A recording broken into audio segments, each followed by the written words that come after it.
सुंदर महिला ने विमान में प्रवेश किया और अपनी सीट की तलाश में नजरें घुमाई। उसने देखा कि उसकी सीट एक ऐसे व्यक्ति के बगल में है जिसके दोनों ही हाथ नहीं है।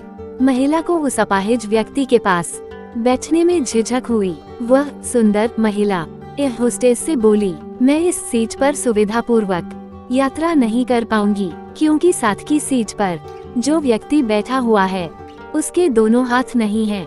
उस सुंदर महिला ने एयर होस्टेस से सीट बदलने हेतु आग्रह किया। असहज हुई एयर होस्टेस ने पूछा, मैम क्या मुझे कारण बता सकती है?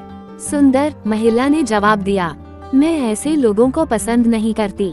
मैं ऐसे व्यक्ति के पास बैठकर यात्रा नहीं कर पाऊंगी। दिखने में पढ़ी लिखी और विनम्र प्रतीत होने वाली महिला की यह बात सुनकर एयर होस्टेस अचंभित हो गई। महिला ने एक बार फिर एयर होस्टेस से जोर देकर कहा कि मैं उस सीट पर नहीं बैठ सकती, अतः मुझे कोई दूसरी सीट दे दी जाए।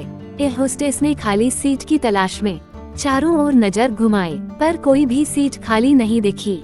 एयर होस्टेस ने महिला से कहा कि मैडम, इस इकोनॉमी क्लास में कोई सीट खाली नहीं है, किंतु यात्रियों की सुविधा का ध्यान रखना हमारा दायित्व है, अतः मैं विमान के कप्तान से बात करती हूँ, कृपया तब तक थोड़ा धैर्य रखें। ऐसा कहकर होस्टेस कप्तान से बात करने चली गई। कुछ समय बाद लौटने के बाद उसने महिला को बताया, मैडम, आपको जो असुविधा हुई उसके लिए बहुत खेद है। इस पूरे विमान में केवल एक सीट खाली है और वह प्रथम श्रेणी में है।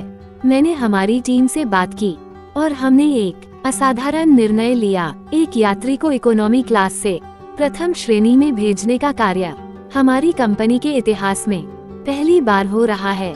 सुंदर महिला अत्यंत प्रसन्न हो गई, किंतु इसके पहले कि वह अपनी प्रतिक्रिया व्यक्त करती और एक शब्द भी बोल पाती, एयर होस्टेस उस अपाहिज और दोनों हाथ विहीन व्यक्ति की ओर बढ़ गई और विनम्रता पूर्वक उनसे पूछा, सर, क्या आप प्रथम श्रेणी में जा सकेंगे?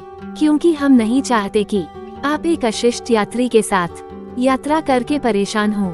ये बात सुनकर सभी यात्रियों ने ताली बजाकर इस निर्णय का स्वागत किया। वह अति सुंदर दिखने वाली महिला तो अब शर्म से नजरें ही नहीं उठा पा रही थी। तब उस अपाहिज व्यक्ति ने खड़े होकर कहा, मैं एक भूतपूर्व सैनिक हूँ और मैंने एक ऑपरेशन के दौरान कश्मीर सीमा पर हुए बम विस्फोट में अपने दोनों हाथ खोए थे। सबसे पहले जब मैंने इन देवी जी की चर्चा सुनी तब मैं सोच रहा था कि मैंने भी किन लोगों की सुरक्षा के लिए अपनी जान जोखिम में डाली और अपने हाथ खोए। लेकिन जब आप सभी की प्रतिक्रिया देखी तो अब अपने आप पर गर्व महसूस हो रहा है कि मैंने अपने देश और देशवासियों की खातिर अपने दोनों हाथ खोए। और इतना कहकर वो प्रथम श्रेणी में चले गए। सुंदर महिला पूरी तरह से शर्मिंदा होकर सर झुकाए सीट पर बैठ गई। अगर विचारों में उदारता नहीं है तो ऐसी सुंदरता का कोई मूल्य नहीं है। तो दोस्तों, कैसी लगी आपको आज की ये कहानी? कमेंट बॉक्स में जरूर बताएं। और दोस्तों, इसी तरह की अच्छी वीडियो के लिए चैनल को लाइक और सब्सक्राइब कर लीजिए। धन्यवाद दोस्तों।